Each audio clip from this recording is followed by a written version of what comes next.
ప్రభువును రక్షకుడైన యేసు క్రీస్తు అతి శ్రేష్టమైన నామాన్ని బట్టి ఈ ఉదయకాల హోసన్న దైవ సందేశాలు అనే కార్యక్రమాలు వింటున్న దేవుని బిడ్డలని మీకు శుభం కలుగునగాక. దైవ దీవెనల చేత మీరు నింపబడుదురుగాక. అందరికీ వందనాలు. మీరంతా బాగున్నారా? ఈ రోజు నుంచి మీ దినచర్యలో ప్రభు హస్తం మెండుగా మీకు తోడై ఉండునుగాక. మీకు విషయాన్ని జ్ఞాపకం చేయాలని కోరుకుంటున్నాను. అదేమిటంటే, చాలాసార్లు ఈ జీవన పోరాటంలో బలహీనులం అయిపోతుంటాం. ఒక పక్కన వయసు పెరిగితే బలహీనులం, సమస్యలు పెరిగితే బలహీనులం, కోరిక సిద్ధించకపోతే బలహీనులం, పరుగెత్తిన గమ్యం చేరకపోతే మన బలహీనతను గురించి మనమే శపించుకుంటాం. ఓ రకంగా చెప్పాలి అంటే ప్రతి మనిషి ఏదో ఒక బలహీనత చేత ఏడవబడుతూనే ఉన్నాడు. నాకే బలహీనత లేదు అనేవాళ్ళు మీరు ఎక్కడైనా చూస్తారా? వాళ్ళకి మానసికంగానూ ఆర్థికంగానూ ఏదో బలహీనత ఉంటుంది. కాకపోతే కొంతమంది దిగముందుకుని వెళతారు, అధిగమించి వెళతారు, కొంతమంది సతికిలబడతారు.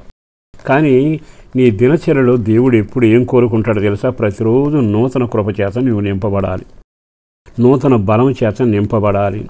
ఆయన ఆశపడుతూ నిన్ను శక్తిహీనుడిగా ఉంచడానికి ఆయన ఇష్టపడడు.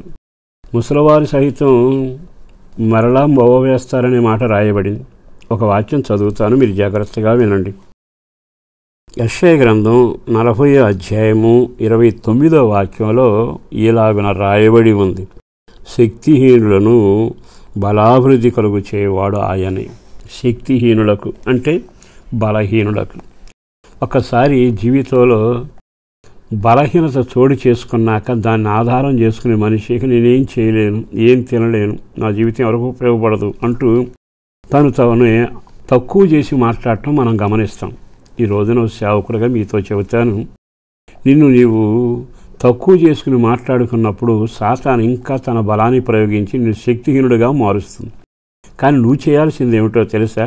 నీవు దేవునిపై ఆనుకుని, అయ్యా నిజంగా నేను శక్తిహీనుడినేనయ్యా అంటే ఆరోగ్యపరంగా కావచ్చు, ఆర్థికంగా కావచ్చు, సమయోచిత జ్ఞానం లేక కావచ్చు, వ్యాపార వ్యవసాయాల్లో అధోగతికి దిగజారిపోయి ఉండవచ్చు. కారణాలు ఏమైనా, ఒకవేళ నువ్వు కొన్ని విషయాల్లో మంచిగా బ్రతకాలనికి పాపంలో పడిపోతుంటావు, దాన్ని దాటుతాం, ఇక చేయకూడదు ఈ పని అనుకుంటూ మరలా వెళ్ళిపోతాం. ఇది జరుగుతుంది కనుక ఇక మనుషులందరికీ ఇలాగే ఉంటుందేమో అని కంగారు పడబాకు. ఓ సేవకుడిగా చెబుతున్న ఈ వాక్యంలో ఏముంది? శక్తిహీనులకు బలాభివృద్ధి కలుగు చేయవాడు ఆయనే. కనుక దేవుడు నిన్ను బలపరుస్తాను అంటున్నాడుగా. కొన్నిసార్లు మనకి మనుషుల మాట బలపరుస్తుంది. కొన్నిసార్లు చూడండి, పిల్లల్ని అప్పుడప్పుడు ప్రోత్సహిస్తూ చప్పట్లు కొడతాం, పరిగెత్తున్నాడు అంటూ ప్రోత్సహిస్తే ఆడు పడిపోయేవాడు కూడా నిలదొక్కుని వెళతాడు. అంటే వాక్కు మన ప్రోత్సాహం ఎంతగా ఉంటుంది. మనల్ని ప్రోత్సహించి బలపరచడానికట తన వాక్కును పంపి మనల్ని బలపరుస్తాడట, తన వాక్కును పంపి గుంట్లోంచి లేపుతాడట. దేవుని వాక్కు శక్తి కలిగింది, సత్తువ కలిగింది, ధైర్యపరిచేది, బలపరిచేది. అందుకే నువ్వు బలహీనుడమైనప్పుడల్లా దేవుని వాక్యాన్ని చదువుతూ ఉండాలి. ఆ వాక్యం నీతో మాట్లాడటం మొదలు పెడుతుంది. వాక్యంలో కొన్ని వాక్యాలు నీతోనే ముచ్చడించినట్టుగా, నీ మనోన్నతిని వెలిగించబడినట్టుగా సంబరపడిపోతుంటాయి. మరో విషయం చెప్పనా? మనం ఎప్పుడు బలహీనం అవుతామో ఆయన అంటాడు, నేను నా చేతిలలో నిన్ను దాస్తాను, నీ కుడి చేయిని నేనే పట్టుకుని నడిపిస్తాను అంటాడు. అంటే అర్థం ఏమిటి? మనం బలహీనమైన పిల్లలకు మనం చేయూతనిస్తాంగా.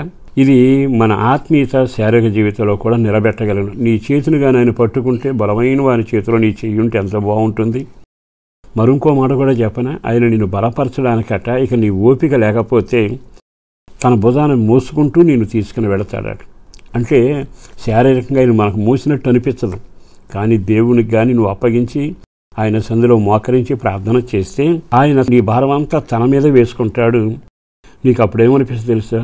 ఎంత నలిగిపోయానండి, ప్రభు దగ్గరికి వెళ్ళి ఆ మాటలు చెప్పి ప్రార్థన చేశాను, అన్నీ సునాయాసంగా మార్గం సరళమై పనులైపోయినాయండి అంటే నీ ప్రాణం తెప్పనినట్టుగా నీవు అనుభవిస్తావుగా. దాని అర్థం ఏంటంటే ఆయన నీ బరువును మోయడం. శక్తిహీనులకు బలం ఇస్తాను అని మాట చెప్పేవాడు కాదు, మోస్తాడు, నీ బరువును తీస్తాడు, నీ జీవితంలో చెయ్యి చాపి నీడలో దాస్తాడు. అన్నిటికంటే వాక్యం ద్వారా బలపరుస్తాడు, నిన్ను ప్రోత్సహిస్తాడు. నిన్ను ఎప్పుడు బుద్ధిహీనుడా, చేతగానివాడా అంటూ ఎప్పుడు అనడు. నువ్వెంత బలహీనుడవై నేనున్నాను అంటూ ధైర్యపరచగలిగిన వాడు. దావీదును ధైర్యపరిచింది దావీదు కష్టాల్లో వెనకబడినప్పుడు ధైర్యపరిచింది ఆయనేగా. ఆ దేవుడే నిన్ను కూడా ధైర్యపరిచి నీ అన్ని విషయాలు ఈ రోజు నుంచి జయము, సంతోషం, కార్యాలు అనుకూలంగా జరిగినట్లు ఆయన చేయబోతున్నాడు. విశ్వసించండి. అట్టి కృప మీకు కలుగునగాక. చిన్న ప్రార్థన చేస్తాను. పరిశుద్ధులను ప్రేమమడిన ప్రభు వందనాలయ బిడ్డను దీవించండి. వాళ్ళందరికీ ధైర్యం, సంతోషం, సమస్యలు పరిష్కారం కలుగ చేయండి. నెమ్మది చేత నింపి రాకడ కొరకు ఆయత్తపరచు. పిల్లల యొక్క కాలేజీల కొరకు ప్రార్థన చేస్తున్నాం. ఆరోగ్యం కొరకు, వివాహాల కొరకు, ఇంటి కొరకు, కోర్టు సమస్యల కొరకు, సంతానం లేని వారి కొరకు, బలహీనుడై ఉన్నవారి కొరకు, చేతి పనిని దీవెనకరంగా చేస్తున్న పనుల హస్తం తోడుగా ఉంచి ప్రార్థనలోనూ పరిశుద్ధతలో పెంచి రక్షణ భాగ్యంతో కుటుంబాన్ని దీవెనకరంగా మార్చమని ఎంతమంది మా ప్రార్థన కోరుకున్న వారికి మేలు జరగాలయ్యా. యేసు పేరట వేడుచున్నాము తండ్రి. ఆమేన్.